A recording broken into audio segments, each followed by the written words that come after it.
Okay, you good? Absolutely. Okay, Hello, good. and thank you for joining us on today, Yes. Tuesday, the podcast. Well, yeah. Day of recording is Monday, but by the time it's No. uploaded, it is usually Right. Tuesday, right? Right. Wait. Okay. We are... Okay. Talk to you. Today is a special day. Cheers. Yes, What are we cheers. drinking today, Hatter? Which... I'm drinking Russian Standards. Russian Standard Vodka. What are I'm you drinking Red's Apple Ale. Okay, And today is a special day, and let me explain why. Because today we have undertaken a tremendous task, which is the Daleks Master Plan. Right. It is a 12-episode long serial, of which we have viewed in one sitting. Right. All 12 episodes. But it's no longer 3:18. It's now like 12:45 in the morning, so it's 3:19. Well, on time of recording, just because we've passed over. So it's also going to be Tuesday, 3/19/12, Right. by the time this gets uploaded, which is okay. 2019. So today we've watched the serial, The Daleks Master Plan, which is 12 episodes long.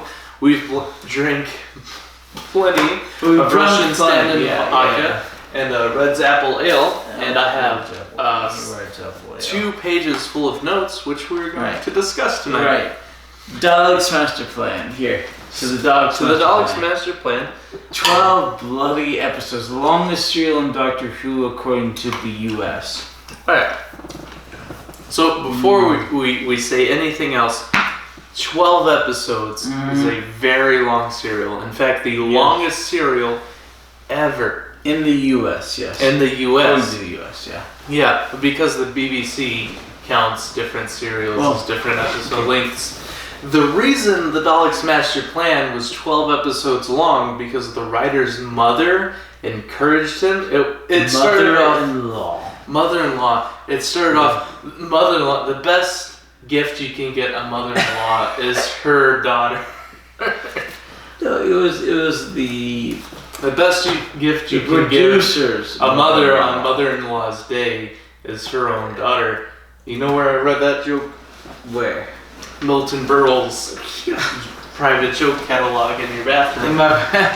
He has a book of jokes in his bathroom. By Milton Berle. I love Milton Berle. I like to quote him. Uncle Milty. I love Uncle Milty. I don't get any of his jokes. Uncle Milty. I don't think he's that funny. You don't get Uncle Milty? No, I don't at all. Okay. The reason this serial is so long because the writer's mother-in-law encouraged him to write more episodes during the serial for the Daleks because she thought the Daleks were so popular they deserved more episodes. Right, so over 6 to 12 episodes. And the prelude episode was already there, but from 6... Yeah, Mission to the Unknown. Right, Mission to the Including Unknown. that's the 13th episode as the prelude to this one. Kinda, yeah. Kinda sorta, it fits within the universe. It went from 6 to 12. Yes. Yeah. This serial is a very violent episode. It's a very violent serial. Well, here, let's discuss that. Okay. Let's discuss how many people Alright, died? so so Daleks died during the serial. Forget Daleks. We How didn't many include people Daleks died? because even though they're biologically creatures within robotic shells, Right. we don't count them as having any humanity. We didn't count their death count with the rest of humanity. How many people? Not including Daleks, 11 plus 6 to 12 Egyptians died during the serial, which is the highest death count we've ever had in any other serial. So 17 to 18? Yeah, Right. no, 11, no, 12 actually, 12 plus 6 to 12 Egyptians. So 18 to 24. 17 to 23 people died during the serial. 18 to 24. The only serial to ever rival this death count was the French Revolution, which was 9 death count. The death count was 9 people. They're all humans. Now, this, it was only 6 episodes versus 12 episodes in the Daleks Master Plan. So one could argue per capita it does rival the Daleks Master Plan, but even per capita, per episode, the Daleks Master Plan surpasses the French Revolution serial in death counts, which means it was the most violent children's episode, the most violent Doctor Who serial we've ever had. For this reason, many scenes were cut during the airing in Australia. For Australia, yeah. Yes, and the person, ironically, the person who cut these scenes from the airing in Australia, he kept those scenes, and that's why some of those scenes are the only video we have of the serial. Right. Because many of these episodes have been scrapped by the BBC, which means we have a lot of reconstructions during this serial. So we have very few video There's clips. only 3 episodes that exist. Episode 2, 12. episode 5, and episode 10. 3, 5, and 10. 3, 5, and 10. Wait, I think. Let me check. Let me check. Let me check my big binder here. You're right. Episode 3, episode 5, and episode 10 are the only surviving episodes. The rest of which have been reconstructed minus very few scenes which were saved by the Australian cutter. You were correct. 2, 5, and 10. You were correct. Right. 2, 5, and 10. I thought it was 3, 5, and 10. Nope. You were correct. 2, 5, and 10. Oh yes, 2, 5, and 10. 2, 5, and 10. Now one or two of the episodes. The only reason we have those is because we found them in a church. The basement of a church. The basement of a church. Okay, so this. He's got the Moffat bucket over there because, he's real. We're both really drunk. What are you doing? I'm drawn out. What? No. Anything on this side of the line can't be seen. Oh, that's okay. This cannot be seen. That's okay. You go. Here's ahead. the line. You go ahead and explain things. Okay, so, a couple of the episodes were found in the basement of a church, but the church was previously a BBC filming place. God bless you. Oh my God. This is. How many sneezes Sorry. do you have in there, Hatter? God bless you. That's a record right there. Thank you. No. Sorry. This church used to be a BBC place of filming. So in the basement they had some cans of film, and in the basement they found a couple of the episodes of the serial. I think 3 and 5 or 5 and 10. Look at that. Tell me what you think. God bless you. Thank you. What? No, Chan. Well, that's Malik Chan. What is this right here? It should be down at the bottom. Can we talk about what this is right here and here? There's an elephant. Are you allergic to alcohol or something? No. It's a lot of sneezes. What are you sneezing about? I'm allergic. I don't know. I just sneeze. No, this is a journal. This is a journal I bought at the local. Have you been journaling? Not yet. No entries as of No yet? entries. I bought this There's week. a piece of paper. This is a journal I got at the hippie store in the mall. Oh, Earthbound. Yeah, Yes. that's it. The hippie store in the mall. Anyway, I got it this week. I haven't messed with it as of yet. I will. Are you picking up journaling, Hatter? I don't know. You spilled something on your shirt. Oh, that's grease from the stew oven. No, it is. Spicy stew. You're spilling stew on yourself. Yeah, I did. You should get rid of those. No, these are my battle caps. Have you ever played Fallout? No. Fallout is a video game series about a post-apocalyptic Earth in which, there's been a nuclear holocaust, and bottle caps are the new currency. Yeah, I'm 50 years old. So I'm that's way past Fallout or whatever it is. No, that's current day. That's why I keep my bottle caps, is because there's a new currency of post-apocalyptic Earth, and I have 11. You do that. 12 bottle caps. That's why I'm rich in the future.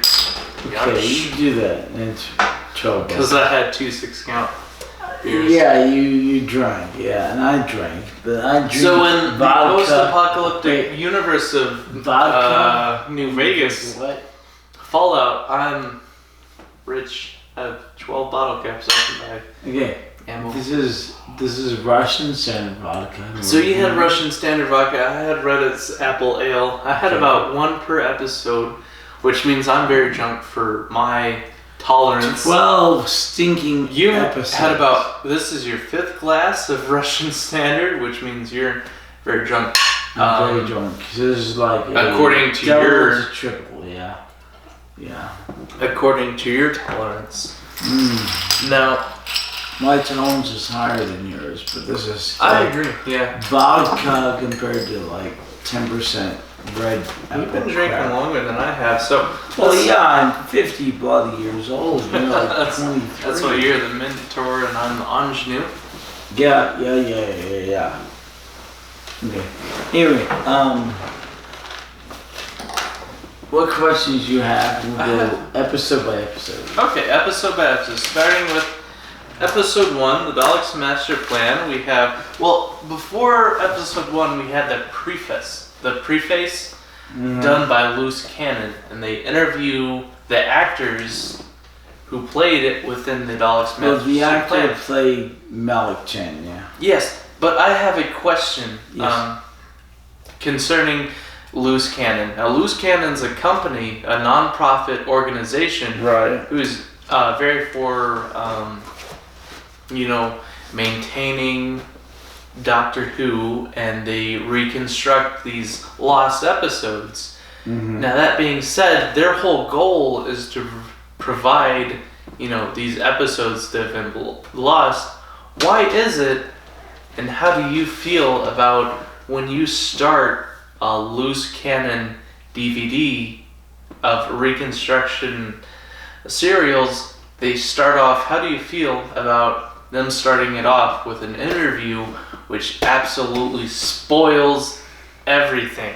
Now, they start off the interview with an actor and they tell you, hey, they're dead companions, this is what happens, this is how it ends. They spoil things. Now, why would they start off the DVD by spoiling everything when they're trying to reconstruct that nostalgia of, those cliffhangers?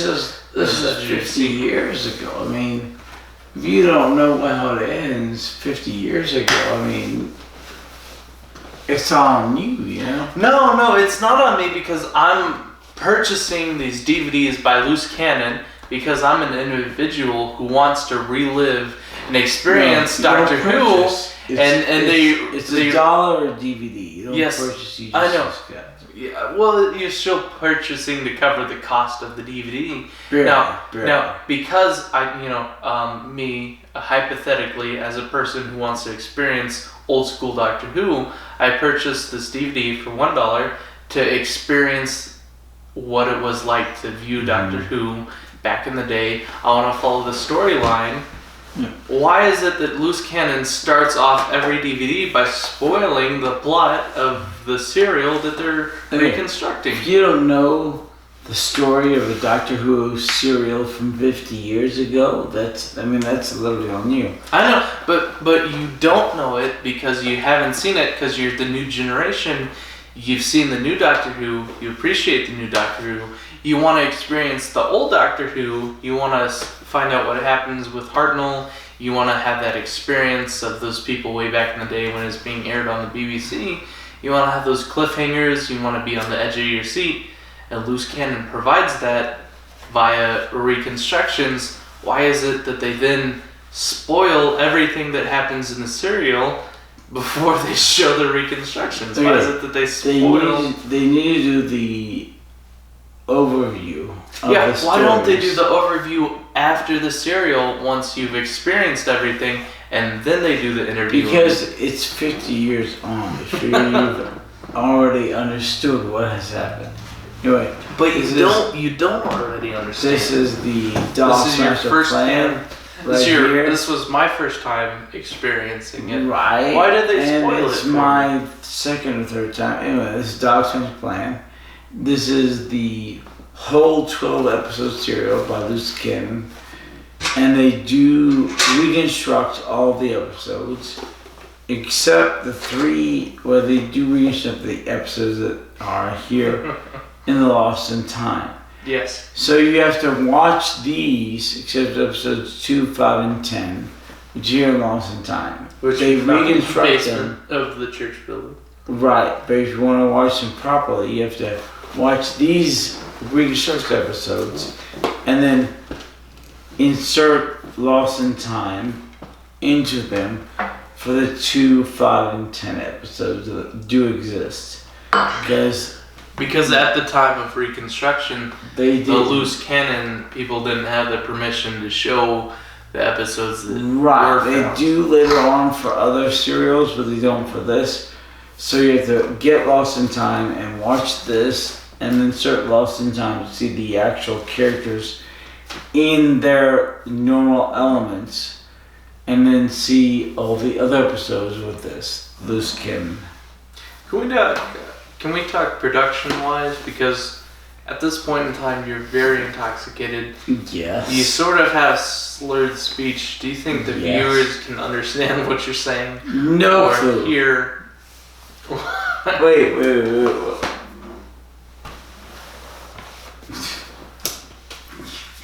Thank you.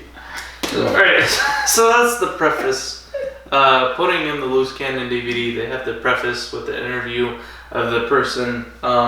We talked about spoilers. Loose Cannon do spoilers.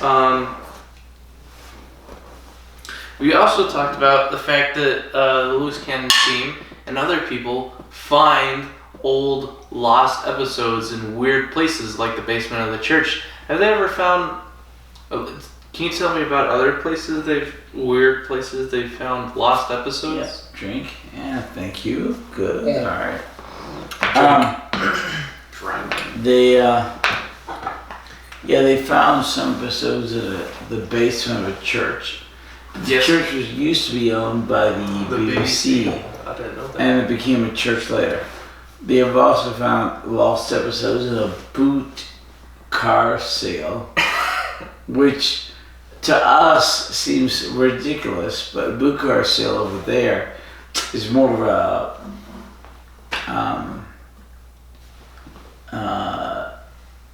what's it called?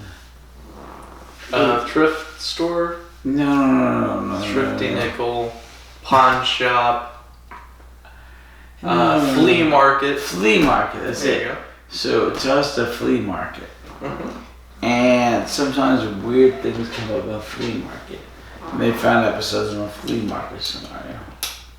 Alright, I have a question about reconstructions. Now we have a Loose Cannon team who takes the audio of these scrapped episodes and they reconstruct the episodes via stills and promotionary photographs. Now, promotional photographs, they always have the audio to these episodes. Are there any episodes or reconstruction episodes where they have lost audio? Like, do we ever lose the audio? How is it that we always have the audio but not the video for it? Where did they get the audio from? There were 4 kids who sat there in front of TVs with microphones and recorded the audio. 4 of them. Consistently. Seriously, consistently. And they record the audio. And the BBC took all of those audios, and they made the best reconstruction they could from all those audios, and they can combine it with the video. That's incredible. It is. Those 4 kids Yeah. consistently took the audio of every single serial. Oh Oh my gosh. And between all four of them, not one of them ever missed the audio to any one episode. They might have, but there's the other three to make up for it. So between the four of them, they have the audio for every single scrapped episodes. Right. Exactly. That's amazing. Exactly. Now, can I tell you of my experience of that? Now, growing up, I was a child. We had Saturday night cartoons. One of my favorite Saturday night cartoons growing up on the CW channel was Batman. They showed this animated Batman series. He had like this weird looking head. Anyway, I didn't have a VHS machine that could record the television or a CW channel, but my brother had this like handheld camera, this like camcorder. So what I'd do is I'd set up the camcorder in front of the television and I'd record the CW channel at like 4 a.m. playing this animated Saturday night cartoon of Batman on the camcorder, it's really weird if you've ever experienced a camcorder trying to record a television, because it doesn't quite match the shutter rate versus the refresh rate on the television. So it's like really skippy, and it has like this black line that goes up and down. So it's weird, but that's my experience with I feel like I can relate to these children, audio recording Doctor Who way back in the day, because I used to do the same thing, because I had to go to bed, so I'd set up this camcorder that my brother had on this tripod, and I'd record, the Batman Saturday night cartoon really late at night on this camcorder, so I could watch it later. It's funny. That's my experience with it. Moving on. No, I say all that. They had a reference to Galaxy 4. Wait, so episode 1. Yes, this is episode 1. Episode 1, they made a reference to Galaxy 12 4. episodes. Yeah, they made a reference to Galaxy 4, which was a serial way back in the day. Can you explain that reference they made to Galaxy 4? Because I don't really remember the serial that went over Galaxy 4. But we just did Galaxy 4 a couple of episodes ago. Yeah. Series ago, yeah. It was very recent. Seriously, here's Galaxy 4, serial 18. We're in 021, Daleks Master Plan. It's only 3 series ago. Yeah. So they made some sort of reference to it, which was odd, which was cool. Because I really like when they tie all these different serials together as one coherent universe, which is this lore of Doctor Who. Sure. Very good. And at this point in time, they're on the planet Kimball, which is an off-planet of Skaro that the Daleks have. 5 separate planets. 5? Yeah. Let's refer to our planet count.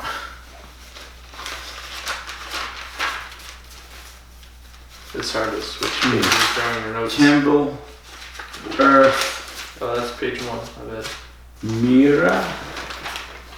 So they start off in Kimball, which is the Dalek inhabited planet, off-planet with Varga plants, and then from there they go to Desperos, which is a prison planet, and from Desperos they're able to go to Earth, and from Earth they go to Titus, which is a volcanic planet, which they're reunited with the Monk, which is the Time Meddler. Sure. And then from Titus they go to Mira, which is another planet. So 5 separate planets. 5 separate planets, but then they go back to Earth during from Mira they go back to Earth, but within different time periods. Kimball. Yeah, they visit Earth during the pyramids, and then the Earth during, all sorts of stuff. Yeah, it's a really crazy. There's a lot of jumping around. Just like the chase, they had the Doctor and his companions running away, and they're being followed. They don't know who they're being followed by, which they end up being followed by the Monk, who's the Time Meddler. Surprise, he comes back.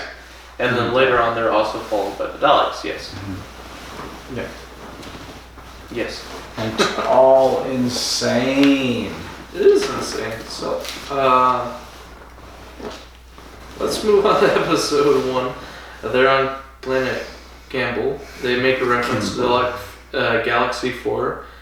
I have a question. So this is the longest serial we've ever sat down and watched in one setting. It's the longest serial directed.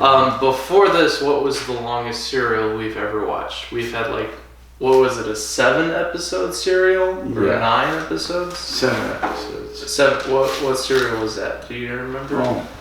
We've had long serials before, but never nearly even half as long, maybe a little over half as long as The Chase is 6 episodes. The Chase, that's 6 episodes. I feel like there's a 7 or 9 episode serial that we watched, which is just extraordinarily long, but they don't even compare to the Daleks Master Plan. 6, Chair 6.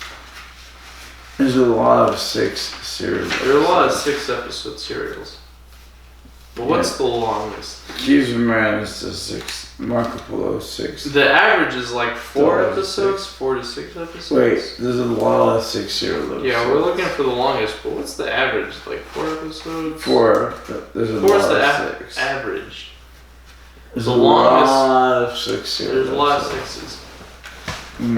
Alright. Hatter, Mm-hmm. can you talk to me about when you started watching Doctor Who and where that was? Was that with the new content, the old? When and where did you first start watching Doctor Who? Wait, you mean period? Yes, the first time you ever started watching Doctor Who. Where did that journey begin for you? And then how did you explore Doctor Who and watching it, from that timeline, and then you went back to the old stuff, and how did that all transpire for you? That would be Tom Baker. You first started with Tom Baker. Right. And that was when Tom Baker, the 4th Doctor, was currently being aired on television? In PBS. During in the early 80s. The early 80s. How old were you then?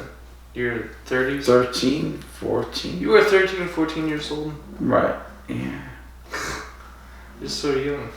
Right, I'm 50 now, so that was 37 years ago. That was when you first fell in love with the show Doctor Who. Right. You're a very young child, impressionable, and then you decided to explore this. 12, 13, yeah. And you built this awesome collection of all these. Talk me through this whole journey of Doctor Who with you growing up and how you experienced that. Right, so on PBS there was Doctor Who, and I would watch it back in the early 80s, and it was awesome, and I loved Doctor Who. Wait, I don't know what you want me to Was that the rest? Alright. It was awesome. I loved it. Was Tom Baker. It was Tom Baker. The 4th Doctor, and it was incredible. And that's your favorite Doctor? My favorite. Is Tom Baker your favorite Doctor because he was the first Doctor you've ever seen? Maybe. Do you think there's some nostalgia going on there? There's a combination of nostalgia and the fact that he's the most awesomest Doctor. It's a combination of those. That's fair. He's amazing, and I love him, and he's my first Doctor, and it's all in combination. All right. Continuing on from that, we had the first episode where the Doctor and his companions land on Kimball, the planet Kimball. They're met by, what was his name? Brett, and he takes the Doctor hostage, and he demands entry into the TARDIS, which the Doctor hands over the key. And that key is significant because it grants access to the TARDIS. Does that key, play continues? Does that key continue to play a significant role in the Doctor Who universe? Do we see this key continue to appear in the future? Not generally. Not generally. So the key's not very important. That's correct. But the Doctor also gains entry into the TARDIS because of his ring. Mm-hmm. Does the ring play continual relevance during... The ring is relevant once or twice or 3 times, but not exceptionally. Is that only with Hartnell? Or does Yes. Only with Hartnell, Only not with with other Hartnell. doctors. So other doctors don't even have the ring, or they wear the ring? No, it they just doesn't don't. wear- It doesn't come into play. Alright. Other doctors may wear the ring, like Capaldi has a ring. I love Capaldi. Okay, the actor Capaldi Mm-hmm. didn't want to take off his wedding ring on her wedding ring, Mm-hmm. so he covered it up with a ring for the doctor.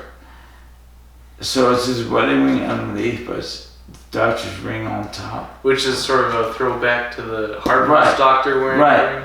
And it comes into play, but not significantly. So Alright, I like that a lot like that. because there's a Yeah. movie called Fireproof where there's this, yes, where there's the firefighter and he gets burned in a rescue and the doctor's like, hey, your hand's healing, you should take off your ring.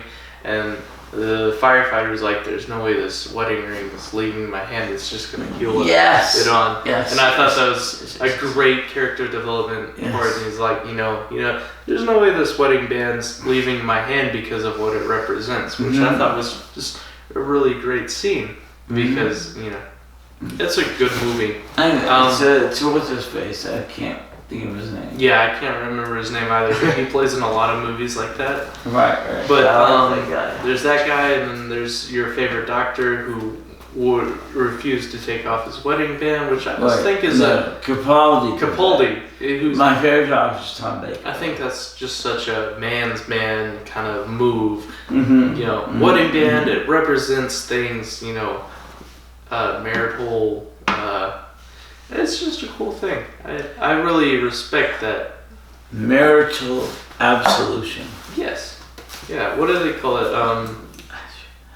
I don't know. There's a word. Mm. I keep wanting to say I'm internal, drunk. but that's not the word. That's, yeah, well, let's move on. Episode 2. No, still episode 1. Still episode 1. We're talking about the 12 episodes. 12 episodes. We're still talking about the first episode. Yeah.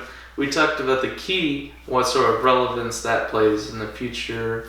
There are also sort of set pieces which have been with us since the beginning. One of which is this chair in the TARDIS. The chair has always been there. It's kind of been remodeled. The doctors sat in it, companions have sat in this chair. It's never really meant much in the TARDIS, but it's been a set piece. Now, during this serial specifically, Chris forces his way into the TARDIS. Stephen, the companion, hits him over the head with a spanner, and then the doctor takes him captive by sitting him in this chair, and this chair ends up being a magnetic, which holds Chris captive. It's a magnetic chair. It's a force field chair. It is a force field chair. Now this chair, which has been with us since the beginning as a set piece, now all of a sudden in the serial has relevance. It has significance. Is there any other examples of set pieces that all of a sudden later on gain relevance or significance as they're explained? I bloody well can't tell you. Like the key or the screwdriver that Colonel had, which then turns into don't the you sonic screwdriver. Not Sonic yet. It's not. Not It'll yet. be Sonic later. Right. Well, we need a recap in what happens during this serial. I think our viewers need a recap. Our viewers. We have Oh, 17 subscribers. Yes, and those 17 viewers deserve a plot recap. They need to know what's going on during the serial. I need you to explain that to us while I go to the bathroom. I'll be right. Good. I'll go to the bathroom. You just explain, generally what's going on during the serial plot, and they need to be kind of give us a recap. I'll be Sure, I'll try. Okay. The doctor. This is also funny. It's good because I'm drunk. He's drunk. Obviously, he's going to the bathroom. The doctor.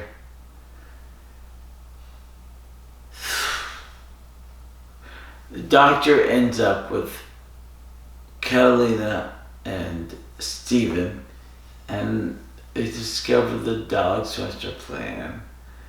And the doctor attempts to infiltrate their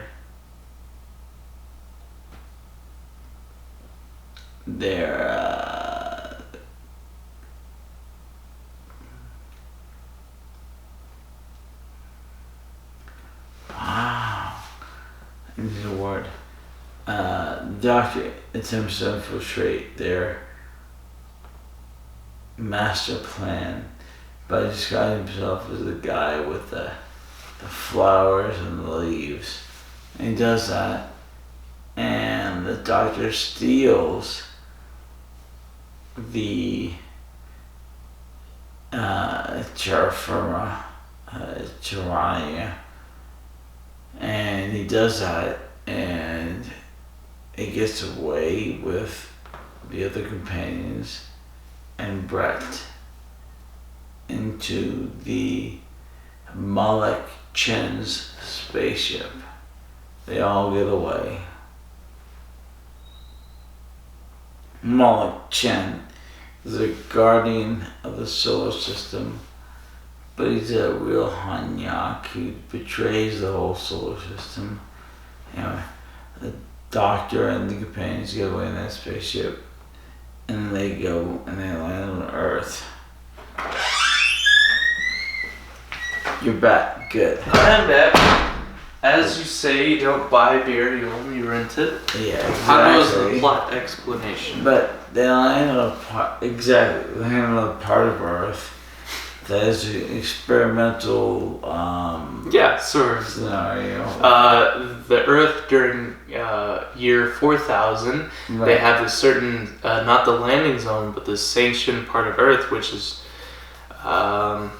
devoted merely to experiments and scientific research. The experimental area on Earth. And then they get off, but the person they meet is supposed to help them. They end up killing because he's traitorous. The way they're transported from Earth to the planet. What planet are they transported to? Desperus? No, that's oh my god. Titus and Mira. They're teleported to planet Mira due to the experimental Earth 4000 teleportation, Wait. which is called. But they go to Desperus, and it's a prison planet. Yes. Anyway. What's the planet they're teleported to? Nah, I don't bloody know. Anyway, they go to Desperus. It's a prison planet like Australia. And, no, Yes. seriously. And they get... They're teleported to the planet Mira by dissemination. That's later. They're like the mice. They're on this experimental part of Earth during the year 4000. These two scientists are experimenting on these mice. The doctor and the companions find themselves in this experimental room. They're disseminated, which means they're teleported to the planet Mira by having, they're being broken down and then reassembled. Much later. Oh, I'm sorry. I thought that's what you were. No, first the prison planet, the Spora. Desperus. Right. Later Earth and the planet Mira. Yes. Alright. Okay, good. Wow. Anything else to do with the recap? Yeah, we so screwed this up. Should I Anyway, continue with my question? continue with the question. Alright, so we so screwed this up. We've covered episode 1. One last question for episode 1. Is there a cure for the Varga plant?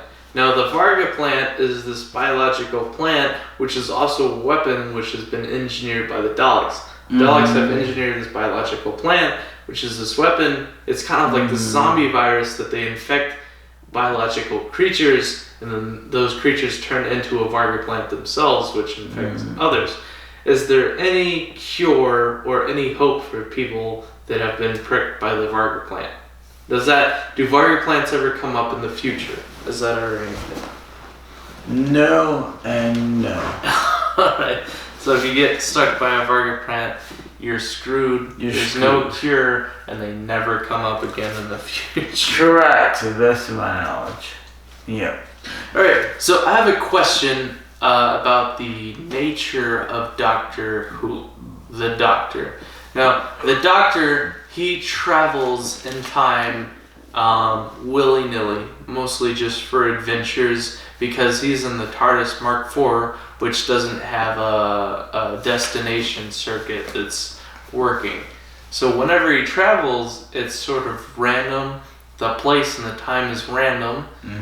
So wherever he shows up, it's kind of just at random, which matches up with his explorative spirit. He's just kind of in it for the adventure. He's kind of in it for the exploration. Why is it that the Doctor cares so much when he shows up to a place? You think for someone like him, who doesn't have any say in where or when they show up to some place, you think that they would kind of just, be numb to it. They'd be like, oh, we're in this place in this time.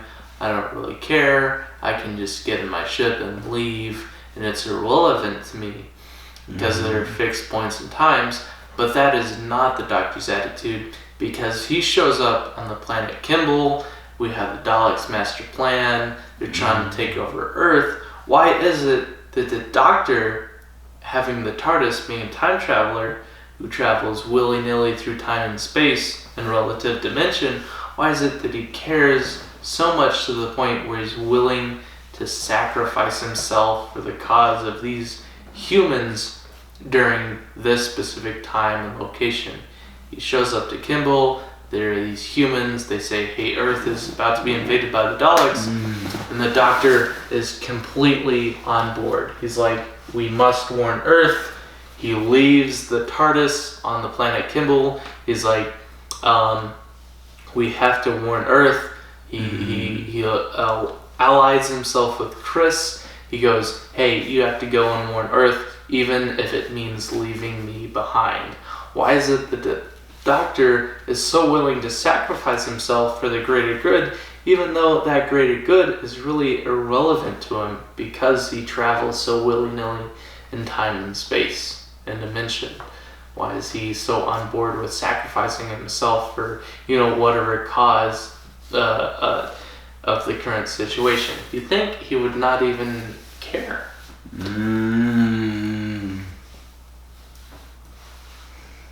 Yes.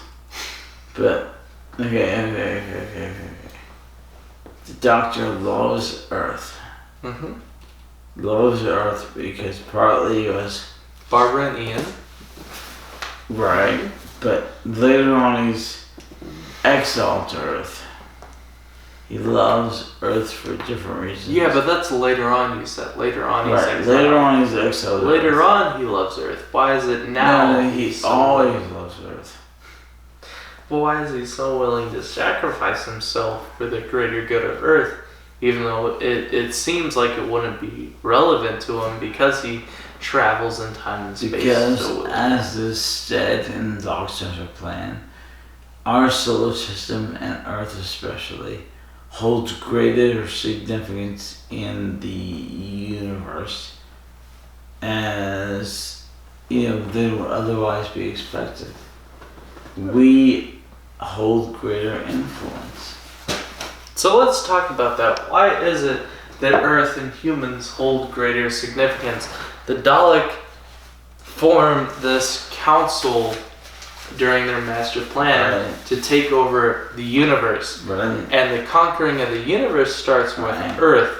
Why? Why does the conquering of the universe start with Earth? We don't bloody know. It's not explained. Ever do we ever find out? We're not. Why Earth is so significant to this the conquering of the universe. But we have to assume that Earth is relevant and super relevant because... Bullcrap. Well, I don't know. It is what it is. That's all they give us, you know. Wait, we're way up there. Where? We are. There's this gap here. Why is there such a big gap here? It's 2 or 3 discs worth. Okay. That's not. We are on Daleks we're Master up here. Plan, way up there. Yes. Yeah. And with Lost in Time episodes to fill the Daleks Master Plan where they have the missing episodes. They're going here. No, it's way up there. So they're in there. Why is this such a big gap? That's where my main group is. Why is that such a big gap? That is the key of time. That's where my main group The key of time, like the keys of Marinus, or the key of Right. TARDIS? You said Keys those of are Marinus. relevant, but it does come up again. It's like the keys of Marinus, but it's the keys of time. The keys of the TARDIS? No. Key of Time is the first full season serial where One serial that connects spans in. the whole season? Kind of, yes. Is that longer than the 12 episode Daleks Well, Master Plan? Yes and no.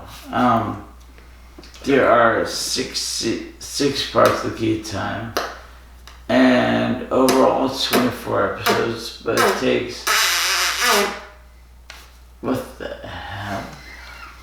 Okay, but it takes 6... Pardon us, I have no clue what he's doing. I'm too drunk to What be the on hell? that podcast. You doing? Okay. You should drunk to be on the podcast. This is the I agree with that. drunkest I am we've too ever drunk to been. be on the podcast. I agree with that. Anyway, the...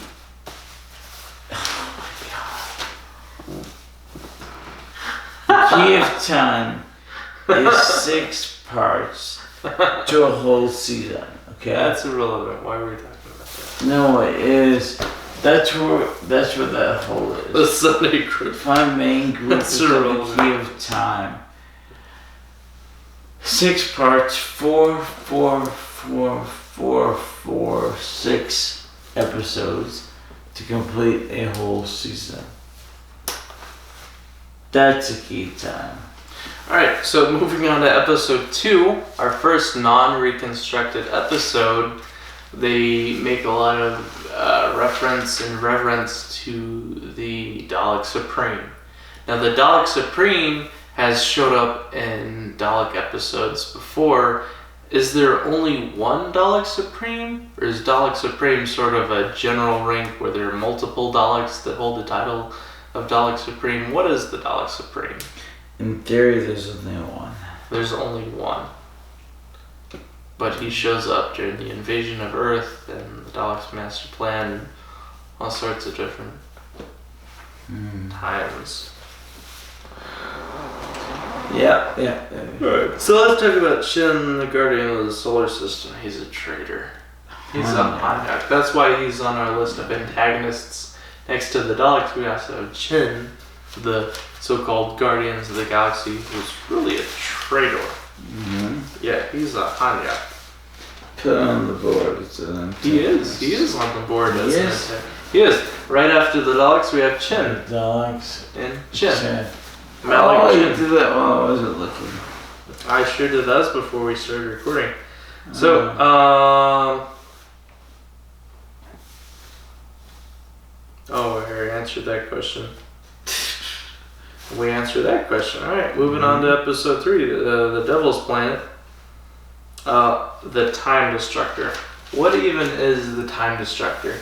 Now, the Daleks built this machine, which they call the Time Destructor, which needs terranium to operate. Terranium, which Malik Chen provides, only being able to be mined from Uranus, which takes, it's the rarest material in all of the universe, apparently. It takes 50 years to mine enough to be able to make the core of the Time Destructor. Mm-hmm. What is the Time Destructor? What does it even do? Because at the very climax of the episode, we saw the Time Destructor activated, and it's, aging the Doctor. It aged Sarah Kingdom to the point where she turned into bones and dust. What's the Time Destructor? Why is it the penultimate weapon against humanity?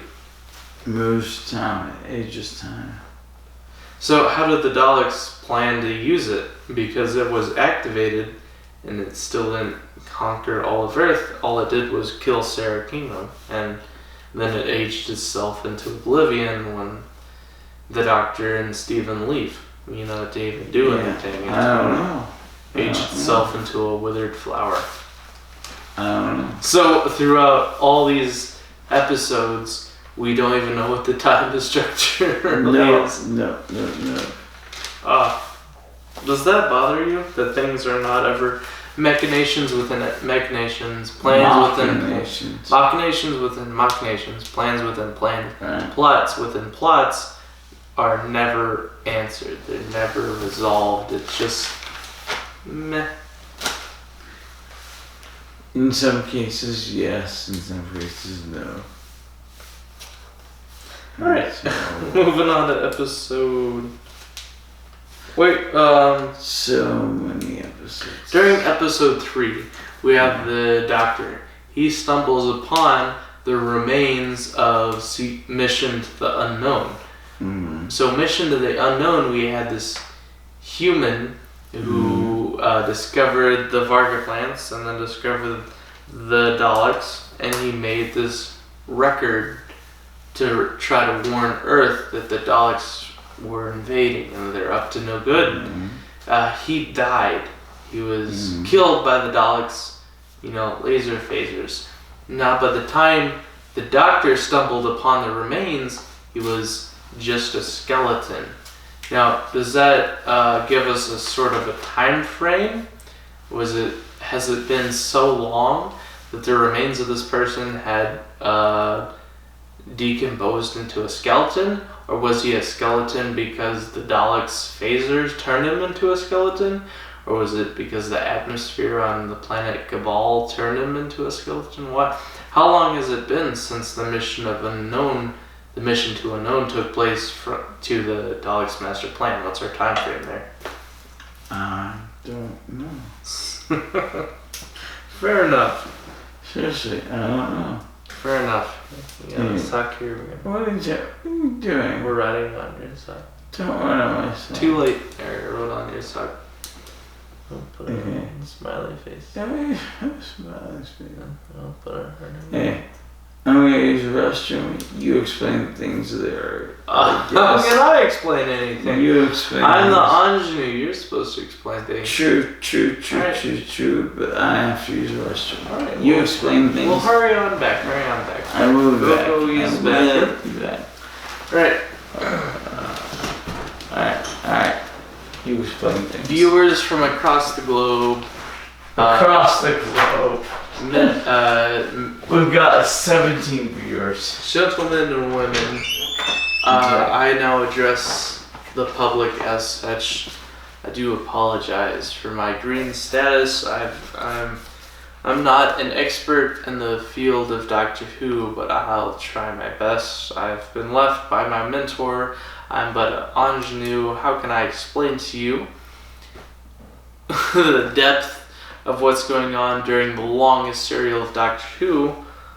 But let's try it. I know that when I left to go to the bathroom, I left Hatter here to explain things. He sort of left off on the planet Mirus, where they were reconstructed. What do they call that word?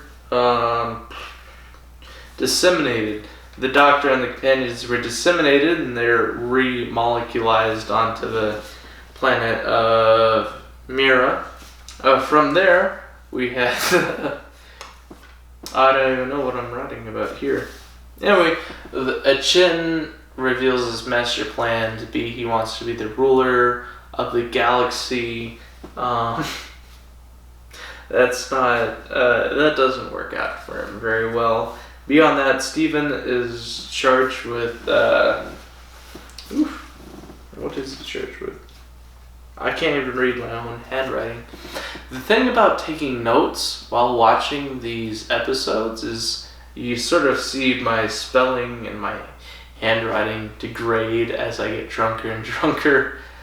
Specifically during this serial, because it's 12 episodes long, I'm very inebriated. It's not the best note taker even when I'm sober, but especially now of all times.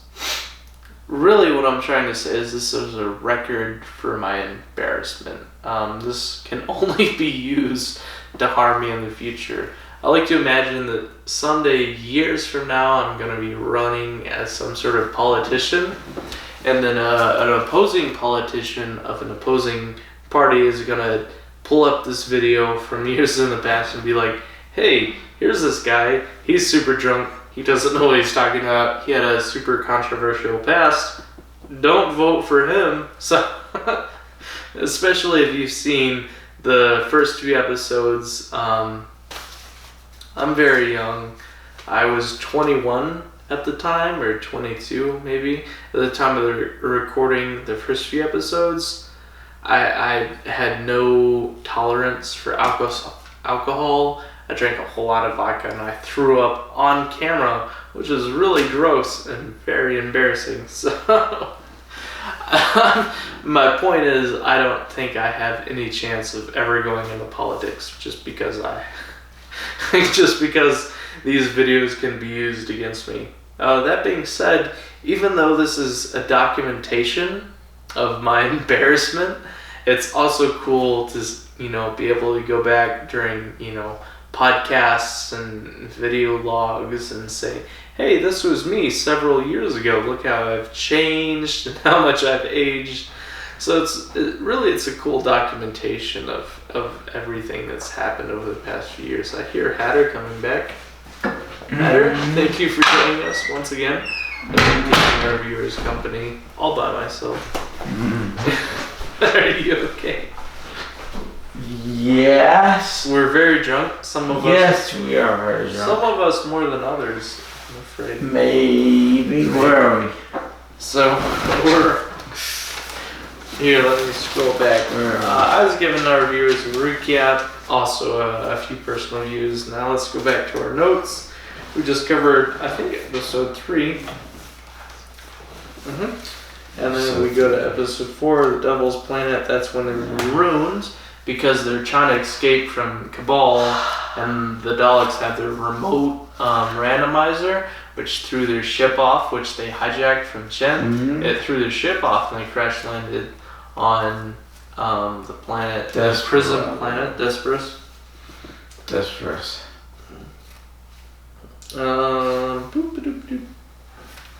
Yes, and while there, they manage to escape, but in the act of escaping, they have a stowaway prisoner, which takes Katerina as hostage. Yes, yeah. And this is very sadly our first companion death. Yeah. As the prisoner has Katerina hostage, he's trying to negotiate, where they're traveling. He's like, hey, take me to this planet. I have this hostage. I'll kill her if you don't. Again, it's a children's show. Very violent. She's screaming throughout the entire exchange. They manage to lock him in the airlock. They're trying to negotiate Katerina's escape. And then Katerina and her struggle to escape hits the airlock. They're ejected into space. She and the prisoner dies, which adds to our heavy death toll. 11 plus 6 to 12 Egyptians.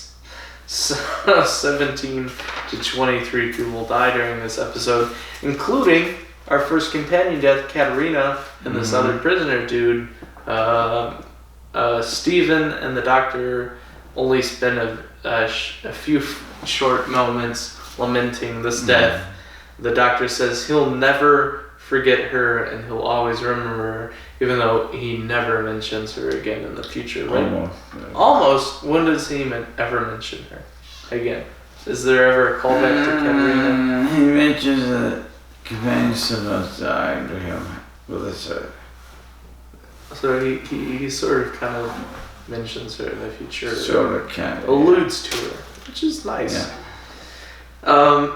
It doesn't really take a heavy toll on his conscience. Yeah. But moving on from that, this is a very sad moment. There's this awful scene of just Katerina floating in space. She's frozen after she got ejected from the airlock. Moving on to that, we have episode 4. We have, it's hard to read my own handwriting. Oh, the name of Chin's ship, which they hijacked, was Spar. And then we have, during episode 4, this exchange between Malik Chin, and Kirkson. Kirkson being Chin's confidant, the only guy that Chin really confides in and explains his plan to, which he's never seen again, so it's not really relevant. Kirkson is kind of hoping also for a seat of power after they conquer the universe, which doesn't happen, so it's okay.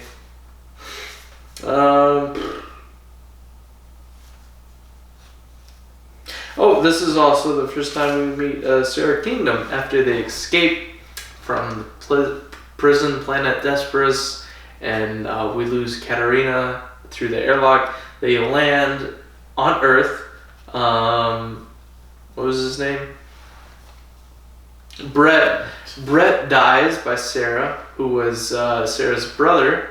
She kills him because she's brainwashed by Malik, and she thinks he's a traitor, which later on she goes to accept that he wasn't a traitor, and that Malik Chen is actually the traitor. But either way, she kills her brother, which is a sad character development.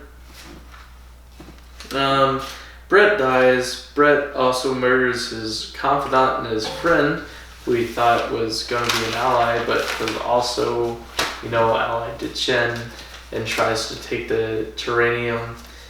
It doesn't work out. Moving on, they end up in this experimental room, which we've explained before, with the mice and the two scientists experimenting with dissemination. The whole party gets disseminated and transported to the planet Mira.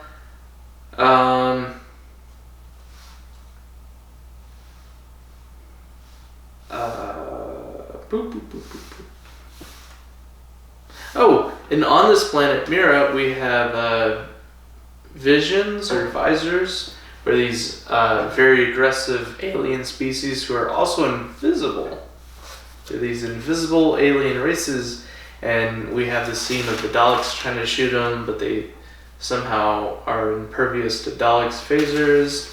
And then we have this one interaction where the doctor's trying to fend them off, where he just gets this reed and he's whipping at this plan with them, which I guess works because they go away. There are a lot of weird interactions with these invisible. Stay awake, your eyes are closed. Stay awake. Don't fall asleep. Don't fall asleep. We're almost done. We're halfway through. Okay, good. I have a few more questions. Episode 7, The Feast of Stephen, which is our first Christmas cutaway episode. First Christmas episode. We have a lot of fourth wall breaks, beginning with the doctor. He meets this officer, which is actually the same actor who played the guy in the marketplace in Jeffers. Right. The doctor right away breaks the fourth wall and he goes, "Hey, I remember you. You're the guy from the market in Jeffers," which in the show, his character wasn't actually supposed to be that person, but he was the same actor that played the person in the market from Jeffers. Right. Which is Hartnell as the doctor breaking the fourth wall. Right. And beyond that, they have a lot of, Scooby-Doo type chases, and they're chasing everyone around. They go from scene to scene. They go all over the police station, and then they go to the silent movies. We see, what's his name? Charlie Chaplin. Right, it's first. We see Charlie Chaplin and the Bing Crosby. And Bing Crosby. the origins of Bing Crosby getting into music. His first Christmas special. We do during the Christmas special, and they manage to get away, and the silent movie actors see the TARDIS travel through time, and they go, "That's a neat trick. I need you for a movie." And then at the very end of our first Christmas cutaway special, the Doctor looks into the camera, he breaks the fourth wall, and he goes, "And to you at home, have a Merry Christmas. And to all a good night." And to all a good night. And that's the first and last time the Doctor has ever willingly broke the fourth wall. Right. And they didn't want to include that, but Hartnell, as the Doctor, refused to do any retakes. Right, he didn't want to do that. And it was good. So going into episode 8, Volcano, we have, again, our first reunitement with the Time Meddler, who's the monk. His character's name is the monk. The monk. He never changed out his monk robes. He's known as the Time Meddler. Apparently likes being in the monk garb, the monk robes. He's, this backstabbing kind of guy who, allies himself with whoever benefits him the most. He tries to ally himself with the Daleks, saying that he'll get the Terranium, and then when he's, at the mercy of the Doctor's companions, he says, "No, of course I would never ally myself with the Daleks, I'm for the fate of humanity," which really, he's only after his own good, and this results in him being stranded once again after the Doctor steals his, stay awake, eyes open, the Doctor steals his, transportation circuit? Something like that.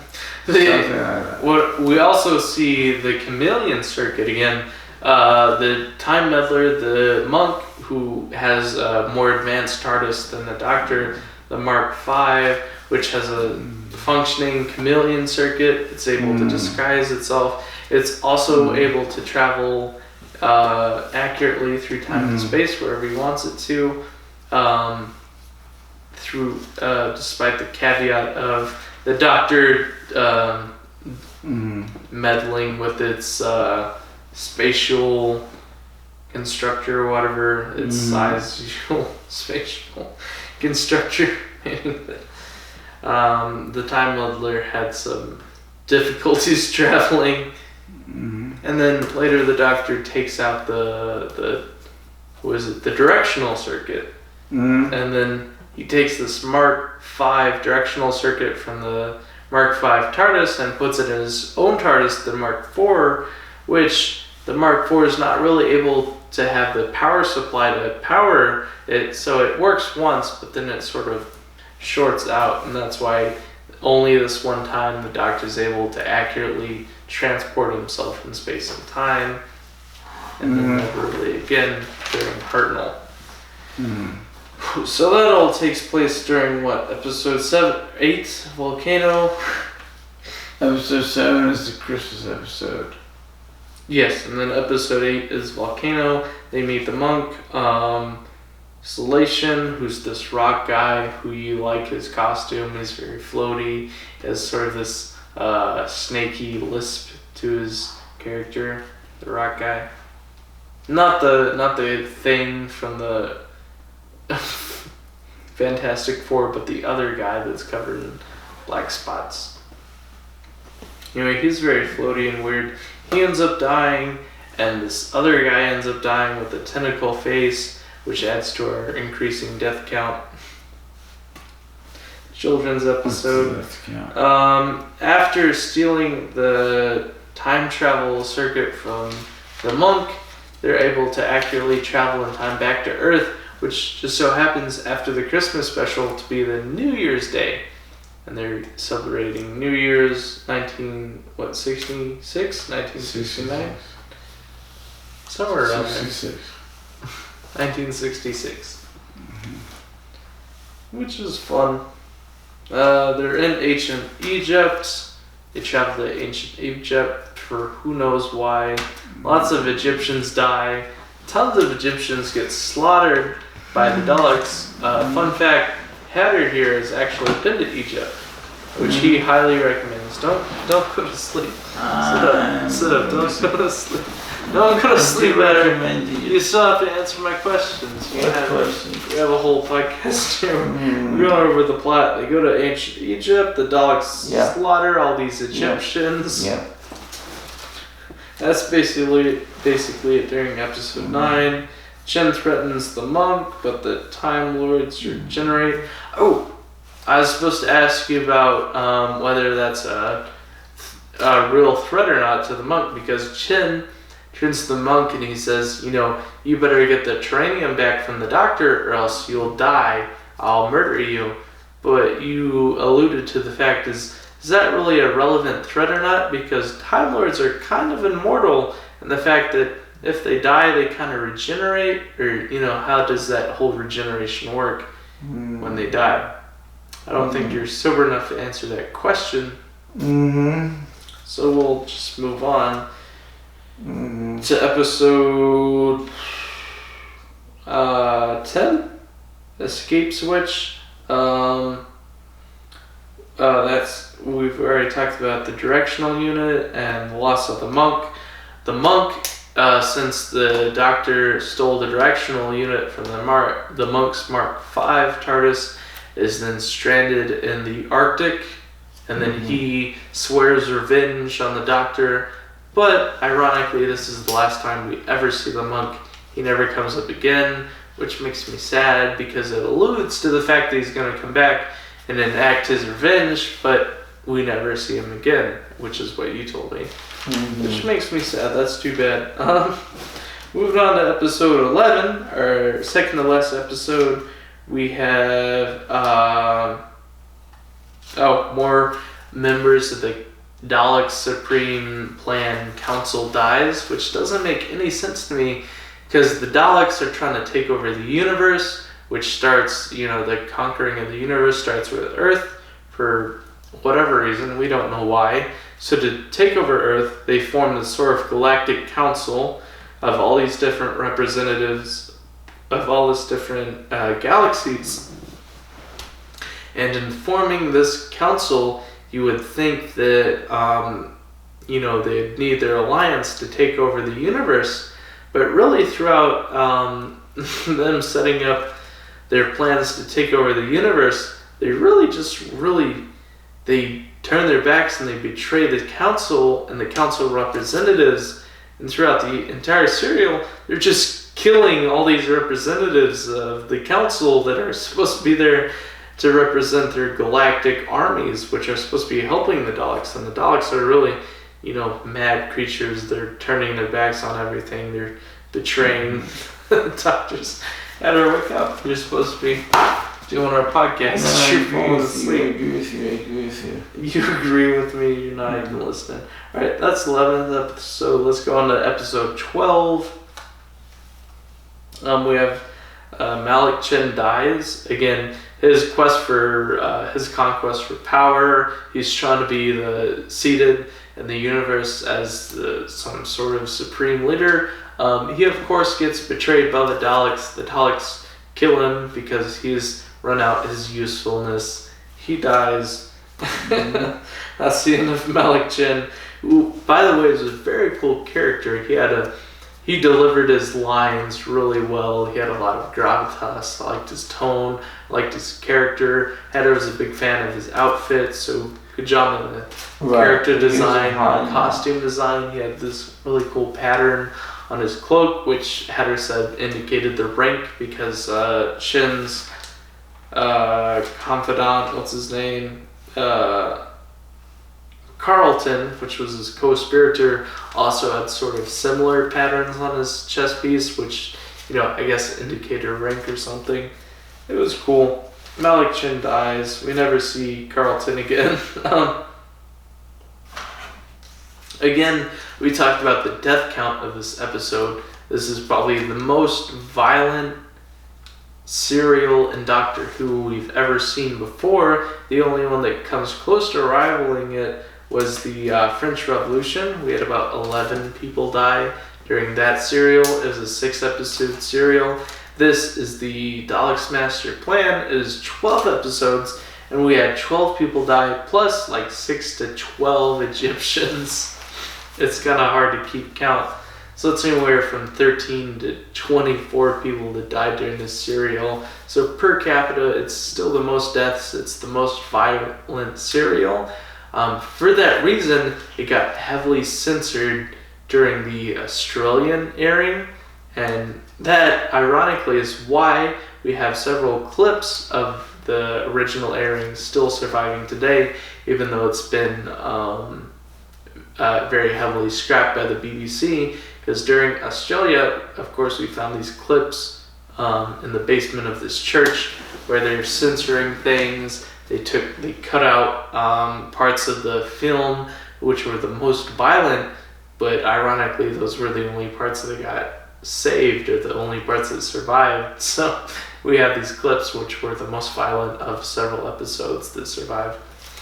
Lastly, going on to episode 12, The Destruction of Time, we also have the second death of our second companion, Sarah Kingdom.